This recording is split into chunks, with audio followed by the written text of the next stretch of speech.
Hello guys, ഇന്ന് അഖിലയല്ല കേട്ടോ. ഞാൻ പുള്ളിക്കാരിയുടെ നാത്തൂനാണ് കേട്ടോ. പേര് സജിന. അവൾ ഇന്നലെ ആ ജിമ്മിൽ നിന്ന് നേരത്തെ ഇറങ്ങാനുള്ള കാരണം ഞാനാണ് കേട്ടോ. എനിക്കൊട്ടും വയ്യായിരുന്നു. ഞാനും അവിടെ തന്നെ പോകണം. പക്ഷേ 2 ദിവസം കൊണ്ട് ഞാൻ ജിമ്മിൽ പോക്കില്ല. കാര്യം എനിക്ക് ചെറിയൊരു തല ചുറ്റലുണ്ടായിരുന്നു. വല്ലാത്തൊരു മൂഡ് ഓഫ് ആയിരുന്നു. അങ്ങനെ എന്നെ പുള്ളിക്കാരി ഹോസ്പിറ്റലിൽ കൊണ്ടുപോകാമെന്ന് പറഞ്ഞു. ഞാനും എൻ്റെ സഹോദരൻ്റെ 2 ഭാര്യമാരും ഉണ്ടായിരുന്നു കേട്ടോ. എനിക്ക് 2 സഹോദരന്മാരാണേ. ഞങ്ങൾ 3 പേരും കൂടി മക്കളെയും പറക്കി കെട്ടി നേരെ ലാബിലോട്ടാണ് പോകുന്നത് കേട്ടോ. അപ്പോൾ നമ്മൾ വണ്ടിയിലിരുന്ന് പ്ലാൻ ചെയ്തു ഒന്ന് കടലാണിപ്പാറ വരെ പോയിട്ട് വന്നാലോ എന്ന്.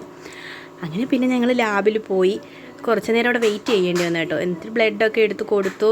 പിള്ളേരാണെങ്കിൽ ഒടുക്കത്തെ കുരുത്തക്കേടായിരുന്നു കേട്ടോ. അവിടെ എങ്ങനെയൊക്കെയോ പിടിച്ചിരുത്തി അവസാനം ഞങ്ങൾ ലാബിൽ നിന്ന് ഇറങ്ങി നേരെ കടലാണിപ്പാറയിലോട്ട് പോയി.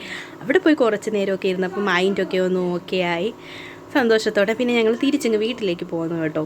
നല്ല പീസ്ഫുള്ളായിട്ടുള്ളൊരു ദിവസമായിരുന്നു. പിന്നെ ഞങ്ങൾ തിരിച്ച് വീട്ടിലേക്ക് പോയി കേട്ടോ. അപ്പോൾ അത്രയേ ഉള്ളൂ. ചാനൽ സബ്സ്ക്രൈബ് ചെയ്യുക. വീഡിയോ ഇഷ്ടപ്പെട്ടെങ്കിൽ ലൈക്ക് ചെയ്യുക. ബൈ.